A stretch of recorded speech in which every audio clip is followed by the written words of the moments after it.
Hello दोस्तों, आज हमारा लीनियर बेस्ड पजल से है। तो चलिए पजल सॉल्व करते हैं। प्रश्न है कि 8 व्यक्ति NOPQRSTU एक सीधी पंक्ति में समान दूरी पर बैठे हैं, लेकिन जरूरी नहीं है कि क्रम वही हो। कुछ उत्तर की ओर मुख किए हुए और कुछ दक्षिण की ओर एक ही दिशा में मुख किए हुए 2 से अधिक व्यक्ति एक साथ नहीं बैठे। ठीक है, न तो N और न ही S का कोई तुरंत पड़ोसी है। ठीक है, तो पहले जो लाइन बना लेते हैं। कितने 8 व्यक्ति हैं।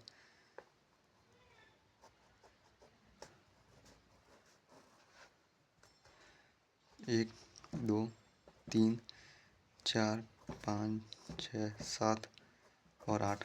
और दोस्तों कंडीशन को नोट करते हैं। कंडीशन यहाँ से दी हुई है, न तो टी और न ही एन का कोई, न तो टी और न एन एस का तुरंत पड़ोसी, मतलब एस के पास में जो है टी और एस के पास में एन नहीं आना चाहिए। ठीक है,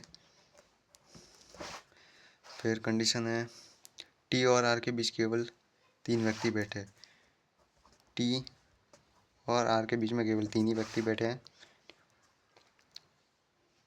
फिर और आर एस के तुरंत दाई बैठा है। आर जो है ना, वो एस के तुरंत दाई बैठा है।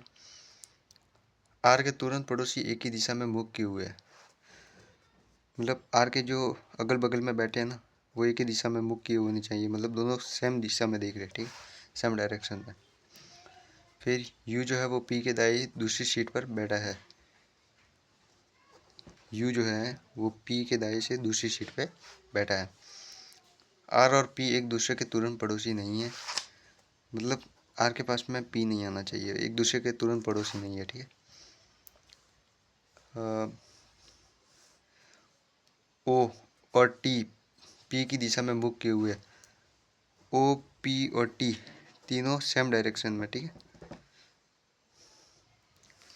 क्यू एक छोर पर बैठा है। क्यू जो है किसी लास्ट छोर पर बैठा है, कॉर्नर मतलब वही लास्ट। और उत्तर की ओर मुख किए हुए हैं। उत्तर की ओर है, मतलब नॉर्थ की ओर दिख रहा है। क्यू और एन के बीच केवल 2 व्यक्ति बैठे हैं। क्यू और एन के बीच में केवल 2 ही व्यक्ति बैठे हैं। एस एन के बाई तीसरी सीट पर बैठा है। एस जो है वो एन के बाई से तीसरी सीट पर बैठा है।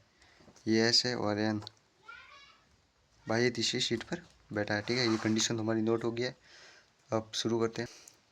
तो हम दोस्तों कहीं से भी शुरू कर सकते हैं। पहले डायरेक्शन नहीं, डायरेक्ट करते हैं। पहले ये कंडीशन देख लो कि क्यू जो है वो किसी एक लास्ट शेयर पर बैठा, तो हम क्यू को यहाँ ले लेते हैं।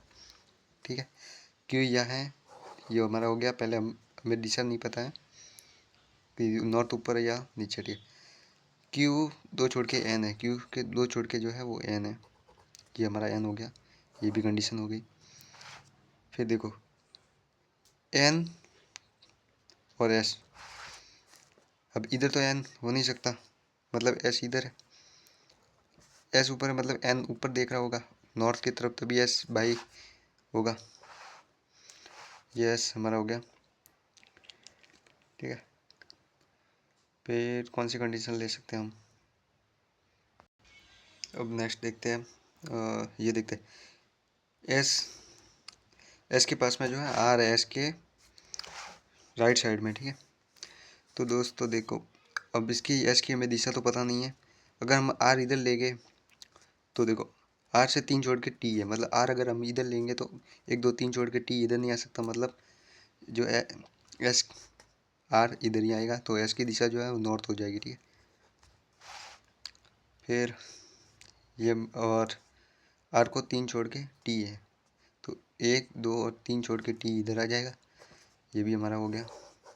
ठीक है, अब आर की दिशा वाले सब ऊपर देख रहे, मतलब दोनों सेम दिशा में देख रहे, मतलब ये भी ऊपर की तरफ ही दिख रहा होगा। ये दोनों सेम दिख रहे हैं, मतलब आर नीचे की तरफ दिख रहा होगा। ये भी हो गया हमारा। फिर ये कंडीशन तो हमारी हो गई थी। दूसरी कौन सी है। ठीक है, ये भी हो गया।